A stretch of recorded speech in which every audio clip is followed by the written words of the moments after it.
A grande verdade em torno da qual orbitam todas as verdades. Eu sou Ezequiel Gomes, você está no canal Vem Senhor Jesus e hoje nós vamos continuar a estudar um dos artigos desta enciclopédia, a Enciclopédia de Ellen White, para conhecer um pouquinho aí do pensamento e da teologia de Ellen White, estudando aqui o artigo do pastor Dennis Fortin, ok? Então bacana, a gente já fez 2 vídeos a respeito aí desse tema e estamos fazendo o terceiro a partir de agora. E aqui o Dennis ele vai usar uma citação de Ellen White para exemplificar como que Ellen White construía o seu pensamento teológico. Nesse pensamento teológico existe um centro e a partir deste centro todas as demais questões e verdades da palavra de Deus orbitam em torno desta questão, tá bom? Então vamos lá descobrir qual é essa grande verdade, ok? Eu vou estar traduzindo o texto do inglês, então se em algum momento eu me embananar aqui, vocês já me perdoem a minha leitura, tá? Mas basicamente aqui o que Ellen White está dizendo é o seguinte: o sacrifício de Cristo como expiação pelo pecado é a grande verdade ao redor da qual todas as outras verdades orbitam. A fim de compreender e apreciar corretamente cada palavra da verdade de Deus, de Gênesis a Apocalipse, deve ser estudada à luz do rio que flui da cruz do Calvário. Eu apresento diante de vocês o maior, o grande monumento de misericórdia e regeneração, salvação e redenção, o Filho de Deus levantado sobre a cruz. Esse é o fundamento de todo o discurso a ser pregado pelos nossos pastores. Aqui Ellen White constrói um raciocínio simples de implicações absolutamente profundas. A palavra de Deus ela contém um centro, e este centro é a cruz de Jesus Cristo. A partir deste centro, todas as verdades da palavra de Deus, de Gênesis a Apocalipse, devem ser corretamente entendidas e apreciadas, ok? Então assim, olha, a partir daqui nós percebemos da pena de Ellen White, da boca de Ellen White, uma questão que é fundamental para o Adventismo do sétimo dia, que é a centralidade da cruz de Cristo. Esta cruz é a verdade ao redor da qual orbitam todas as verdades. Então a cruz de Cristo na mentalidade adventista, ela é absolutamente central, singular, importante e é interessante que assim, o mundo religioso tenha transformado a teologia adventista em uma afronta à cruz ou uma negação da cruz através da compreensão adventista da expiação no santuário celestial e lá no fim dos tempos em relação à eliminação do pecado e à condenação do diabo e os pecadores e etc. É muito interessante isso, especialmente esta crítica, ela flui muito de um paradigma calvinista, que inclusive é o paradigma contrário, né, ao entendimento de Ellen White, da soteriologia, como boa arminiana que era, né? Isso a gente vai falar um pouquinho mais adiante também, um pouco das influências teológicas de Ellen White, e uma das principais aí é o arminianismo de John Wesley, do metodismo e etc.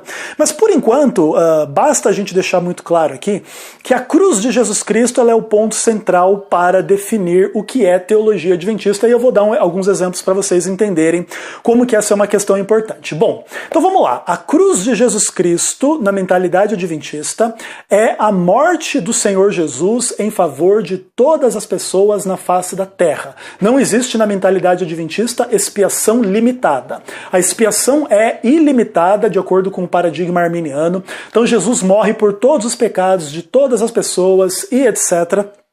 Mas então por que nem todas as pessoas vão ser salvas? Porque este sacrifício realizado na cruz deve ser aceito e absorvido pelo pecador mediante a fé, que vem pela graça de Deus, não vem por méritos humanos, iniciativas humanas. É aquele paradigma arminianismo clássico wesleyano, né, que a gente realmente compreende como adventistas do sétimo dia.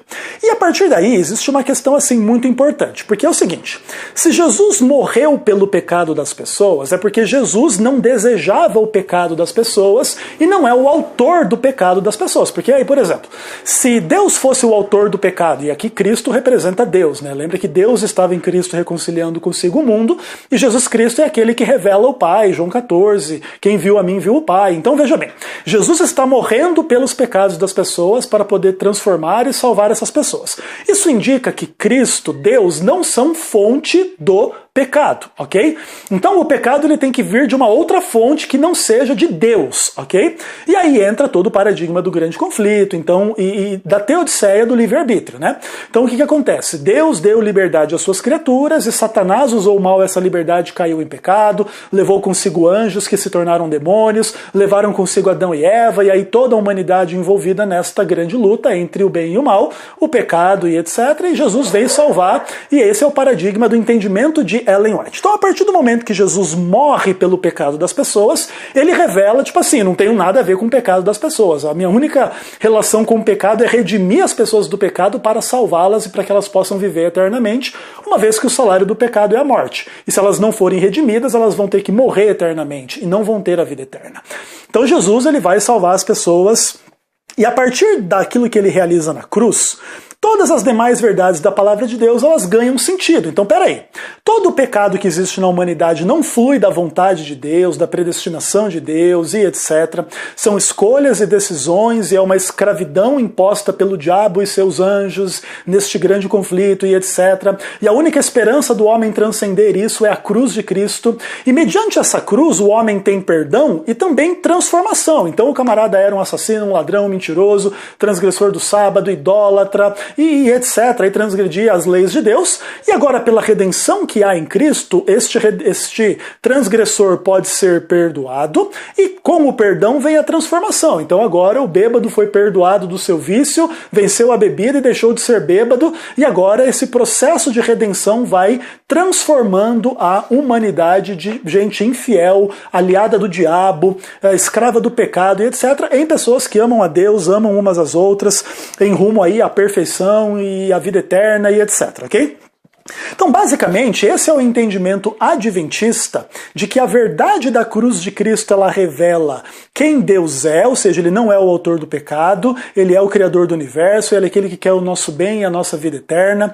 Através desta cruz existe perdão do que não haveria perdão de outra forma e etc. E basicamente esse é o centro de toda a redenção, esse é o centro de toda a história, esse é o centro onde se revela o caráter de Deus, a graça de Deus, e através daquilo que Jesus realiza na cruz, existe misericórdia, regeneração, salvação e redenção, porque um dia Jesus Cristo foi levantado da terra na cruz do Calvário. Basicamente, essa é a teologia de Ellen White no seu centro mais íntimo, ok? E mais essencial, vamos pensar assim.